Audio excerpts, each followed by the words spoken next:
আচ্ছা আমি বলছি শতরূপরা এখন দেশের পতাকা ধরে, আন্দোলন করে, নিজেকে অনেক বেশি দেশাত্মবোধকতায় প্রমাণ করার চেষ্টা করে, কিন্তু এই শতরূপরাই তো ভারতবর্ষের স্বাধীনতা সংগ্রামে অন্যতম সেনানী সুভাষচন্দ্র বসুর ভুল অ্যাসেসমেন্ট করে বলেছিল তেজর কুকুর। প্রকাশ্যে ছবিটা বেরিয়ে গেছে, তাহলে ওরা কেস করুক, সিপিএম আইডেন্টিফাই করুক। যেহেতু এটা তো কারো ভয়েস রেকর্ড আসেনি, ভয়েস রেকর্ড আসলেও সেটা অ্যানালাইসিস করা যায়। সেখানে প্রকাশ্যে যে ভদ্রমহিলা বা তার একাধিক দলের, আচ্ছা আমি ছেড়ে দিলাম তন্ময় বাবু বহিষ্কৃত নেতা, তার স্টেটমেন্টটা কি ছিল খেয়াল করুন, আর্কাইভ ঘাটুন।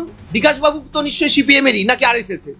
লড়াই যাদের রাজনীতির মূল ধর্ম, সেখানে ভারত যখন এই জঙ্গি ঘাঁটিগুলোর উপরে প্রত্যাঘাত করছে তখন বলছে যুদ্ধ নয় শান্তি চাই, আর যখন পাকিস্তান আমাদের উপরে 8 দশক ধরে জঙ্গিপনা চাপিয়ে দিচ্ছে তখন বলছে প্রমাণ কি পাকিস্তান করেছে। কমিউনিস্ট পার্টি কবে ভারতবর্ষের স্বাধীনতাটাকে মানলেন? তারা তো বলতে নিয়ে স্বাধীনতা জুটায়।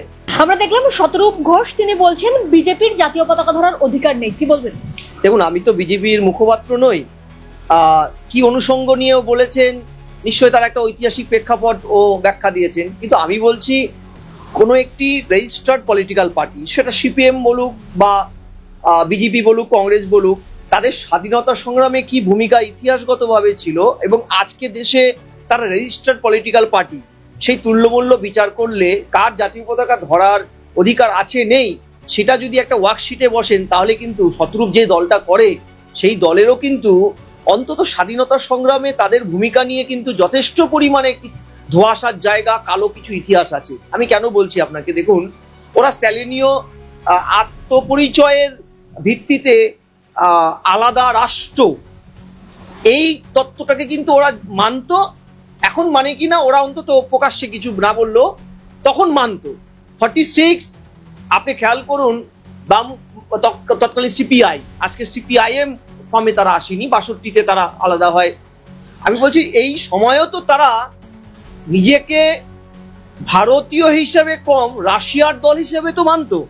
দ্বিতীয়, এরাই তো জাতিসত্তার বিকাশের জন্য পাকিস্তান গঠন এবং গোর্খাস্তান গঠন, এটা একদম পরিষ্কারভাবে ওরা কিন্তু ডিক্লিয়ার করেছিল যে পাকিস্তান চাই জাতিসত্তায়। কাদের জাতিসত্তা?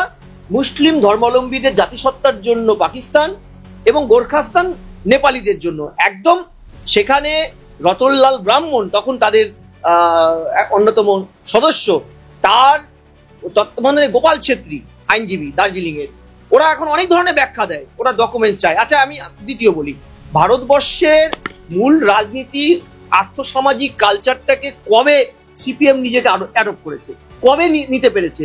আপনি খেয়াল করুন, একটা কথাই তো প্রচলিত ছিল, মস্কোয় বৃষ্টি হলে, কিউবায় বৃষ্টি হলে পরে, বেজিং এ বৃষ্টি হলে পরে সিপিএম এর নেতারা বা সিপিআই এর নেতারা কলকাতার বুকে ছাতা নিয়ে দাঁড়িয়ে থাকতো।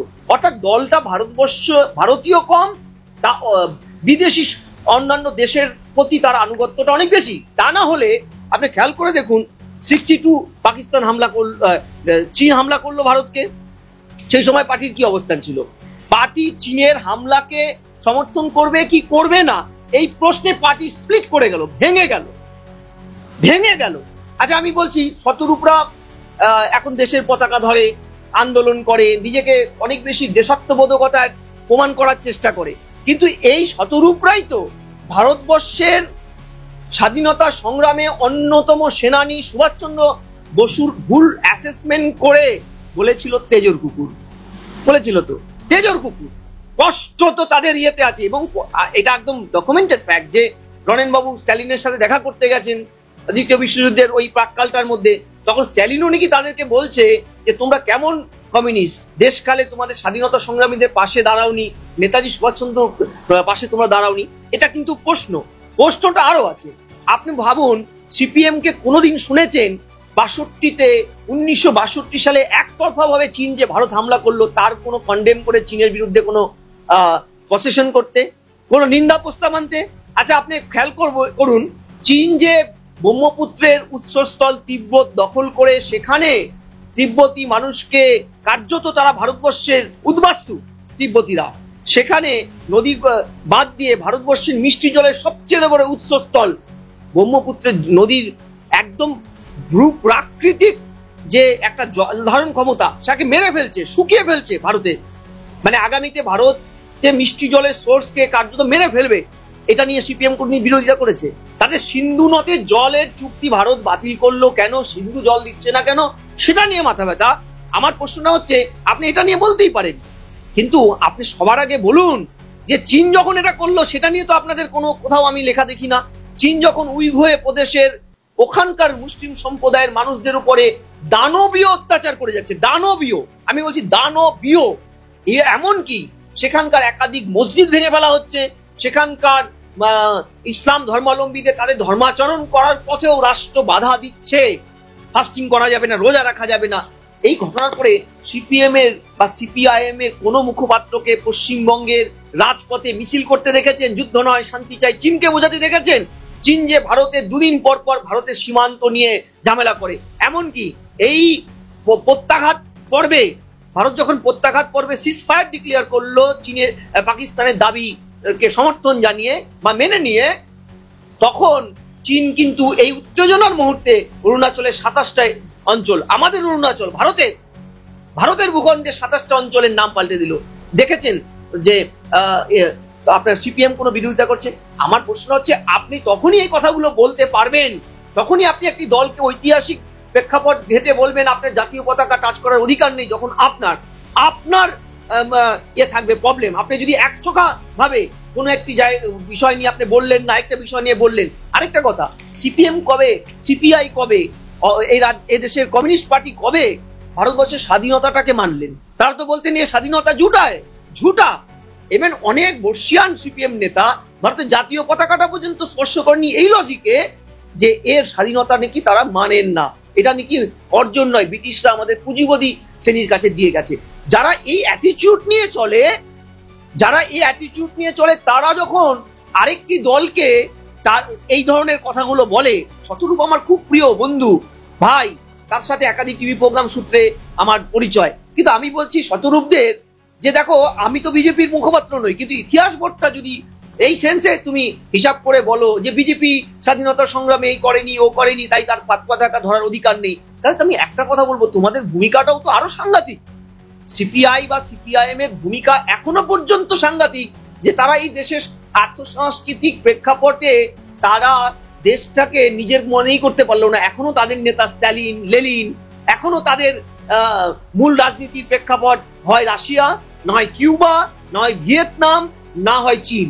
তাহলে দেখছি যখনই কলকাতার বুকে কোনো মিছিল হচ্ছে, সিপিআইএম এর যখন মিছিল হচ্ছে, তখন কিন্তু মিছিলের মধ্যে থেকে এই স্লোগান উঠছে যে বলা হচ্ছে পাকিস্তানের জঙ্গি ঘাঁটি ভাঙা হলো কেন?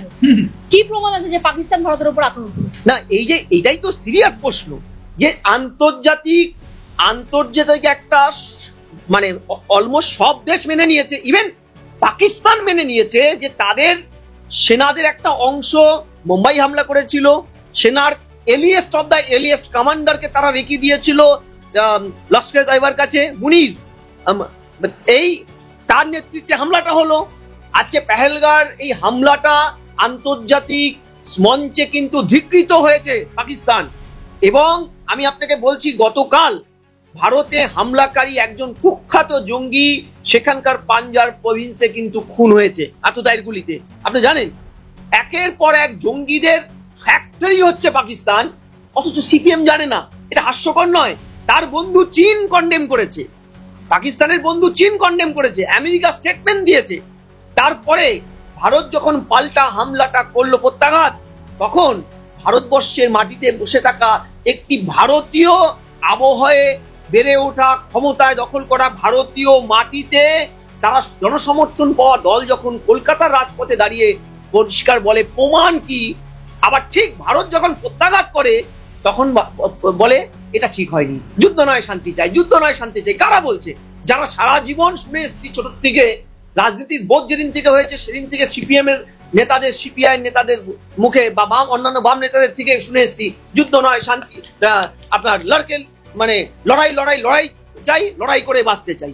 লড়াই যাদের রাজনীতির মূল ধর্ম, সেখানে ভারত যখন এই জঙ্গি ঘাঁটিগুলোর উপরে প্রত্যাঘাত করছে তখন বলছে যুদ্ধ নয় শান্তি চাই। আর যখন পাকিস্তান আমাদের উপরে 8 দশক ধরে জঙ্গিপনা চাপিয়ে দিচ্ছে, তখন বলছে প্রমাণ কি পাকিস্তান করেছে। পাকিস্তানে বিকাশ বাবুর মতন বর্ষিয়ান নেতা, এত সম্মান করি ওনাকে, যে উনি আমাদের বিবেকের অন্যতম একটা দিক, যে চাকরি চুরির থেকে শুরু করে ডিএ মামলা কত কি উনি লড়ে যাচ্ছেন। তিনি যখন রাজপথে দাঁড়িয়ে এই স্টেটমেন্টটা দেন যে পাকিস্তানের জঙ্গি ঘাঁটি আছে কিনা তিনি সংশয় প্রকাশ করছেন, অর্থাৎ ভারতের ক্লেম, ভারতের সরকারের দীর্ঘ 8 দশকের ক্লেমকে তিনি ধূলিসাৎ করছেন। আরেকটা কথা, যে উনি এগুলো বলছেন তো, আর এই কিছুদিন আগে, এই প্রত্যাঘাতের আগে পাক পররাষ্ট্র মন্ত্রী, উপমন্ত্রী আন্তর্জাতিক চ্যানেলে বসে বলেছিল ভারতবর্ষের ভেতরে তাদের সহানুভূতিশীল কিছু রাজনৈতিক দল আছে, এবং তাদের রাজনীতি দলের নামও, নেতাদের নামও বলেছিল, মমতা ব্যানার্জি, অখিলেশ, বাম নেতাদের বলেছিল যে তারা নাকি পাকিস্তানের সহানুভূতিশীল, তারা মানে ভারতের ভিতরে রাজনীতিবিদ, তারা পাকিস্তানের প্রসঙ্গে সহানুভূতিশীল। এই প্রশ্নটা করার পরে আপনি মমতা ব্যানার্জি বা বাম নেতাদের একটা স্টেটমেন্ট শুনেছিলেন এর বিরুদ্ধে, যে মিথ্যা কথা বলছে পাকিস্তানের রাষ্ট্রপ্রধান? শোনেননি তো? আমি পরিষ্কার বলছি, দেখুন, যদি প্রশ্নই করা যায়, ইতিহাসের পর্বগুলোই ঘেটে ঘেটে চুলচেরা বিশ্লেষণ করা যায়, তাহলে ভারতবর্ষের কমিউনিস্ট পার্টি, অর্থাৎ আগের অবিভক্ত সিপিআই বা বর্তমান সিপিআইএম, এদের অন্তত ভারতবর্ষের স্বাধীনতা সংগ্রামে কিন্তু ইতিহাসটা উজ্জ্বল নয়। তাহলে দেখছি যখনই এই প্রশ্ন করা হচ্ছে যে কেন পাকিস্তানের বিরোধিতা করা হচ্ছে বা কেন ভারতের বিরোধিতা করা হচ্ছে, পাকিস্তানকে সাপোর্ট করা হচ্ছে, তখন কিন্তু বামপন্থীরা বিভিন্ন জায়গায় বিভিন্ন ক্ষেত্রে কিন্তু যে এই কথা বলেছে যে পাকিস্তানের জঙ্গি ঘাঁটি ধ্বংস করা হলো কেন, বলছে তিনি নাকি আরএসএস এর। না, দেখুন, কি তিনি আরএসএস এর না আছেন, যেহেতু প্রকাশ্যে ছবিটা বেরিয়ে গেছে, তাহলে ওরা কেস করুক, সিপিএম আইডেন্টিফাই করুক। যেহেতু এটা তো কারো ভয়েস রেকর্ড আসেনি, ভয়েস রেকর্ড আসলেও সেটা অ্যানালাইসিস করা যায়। সেখানে প্রকাশ্যে যে ভদ্রমহিলা বা তার একাধিক দলের, আচ্ছা আমি ছেড়ে দিলাম তন্ময় বাবু, বহিষ্কৃত নেতা, তার স্টেটমেন্টটা কি ছিল খেয়াল করুন, আর্কাইভ ঘাটুন। বিকাশ বাবু তো নিশ্চয়ই সিপিএম এরই নাকি আরএসএস এর? বিকাশ বাবু তো সিপিএম এর নেতা, তো সিপিএম এর নেতা বিকাশ বাবু কি দিয়েছে স্টেটমেন্টটা? আমি ধরে নিলাম ওই মহিলা যিনি বড় বড় স্টেটমেন্ট দিচ্ছেন বামেদের মিছিল থেকে, তিনি আরএসএস এর সিপিএম বলেছে, ধরে নিলাম তর্কের খাতিরে। আমি বলছি বিকাশ বাবু তো স্টেটমেন্টটা দিয়েছে রে বাবা, তিনিও তো করেছেন যে ওখানে প্রমাণ কি, এই স্টেটমেন্টটা ইভেন আজকে ওদের গণশক্তি, ওদের মুখপাত্রে কি বড় করে কি ছেপেছে, যে সেই ছাপাগুলোতে প্রত্যেকটা মুহূর্তে, ইভেন এই প্রত্যাঘাত পর্বের প্রতিদিন যেখানে কাশ্মীরে জঙ্গিদের বাড়ি ভাঙা হচ্ছে, সেই সময় সিপিএম এর মুখপাত্রের প্রথম পৃষ্ঠার টপ খবরটা হচ্ছে কাশ্মীরে জম্মুতে নাকি ভারতীয় সেনারা বেছে বেছে নিরপরাধ সাধারণ মানুষের বাড়ি ভাঙছে। এটা বলুন তো, একটা দেশের আভ্যন্তরীণ সুরক্ষার জন্য স্টেটমেন্টটা কত ভয়ানক। আর সবচেয়ে বড় ভয়ানক যেটা, আন্তর্জাতিক প্ল্যাটফর্মে এই রেসপন্সিবল পলিটিক্যাল পার্টি যারা বিরোধী নেতা, এদের এই স্টেটমেন্ট গুলো পাকিস্তান বাংলাদেশ তো ক্যাশ করছে। আমি শতরূপদের কাছে বিনীত প্রশ্ন আমার, যে তোমরা যখন ভারতবর্ষের সংখ্যালঘু নিধন ঘটনাগুলোকে তুলে এনে বিভিন্ন ভাবে ভারতবর্ষের সংখ্যালঘুরা সিকিউর নয়, সুরক্ষিত নয় প্রশ্নগুলো তোলো, উদাহরণ দাও, তখন একটা বার ভুলে যাও কেন ভাই, যে বাংলাদেশ তৈরি হওয়ার পর থেকে আজ অব্দি বাংলাদেশের সংখ্যালঘুদের সংখ্যা প্রতিদিন যেভাবে কমছে, যেভাবে আজকে সংখ্যালঘুরা ওখানে কার্যত নেই, এই 1 বছরের যে বাংলাদেশে যে ভয়ানক পরিস্থিতি, পাকিস্তান স্বাধীনতার আগে যেখানে 23 থেকে 24% হিন্দু মানুষ ছিল পপুলেশন, আজকে সেটা 1% দাঁড়িয়ে গেছে। আজকে বাংলাদেশের সংখ্যাটা 5%-এর নিচে, 27 থেকে 5%। এটা এথনিক ক্লিনজিং, সেটা নিয়ে একটা কথা বলো না। আমি তো মানছি বামপন্থীরা দেশকালে পিছিয়ে পড়া পশ্চাৎপদ মানুষের কথা বলে, অত্যাচারিত মানুষের কথা বলে, তাহলে ভাই কমরেড, তাহলে এই ধরনের এক চোখা এই বঞ্চনা, একটা শ্রেণীর বঞ্চনার কথা বলছো, আরেকটা শ্রেণীর বঞ্চনার কথা বলছো না।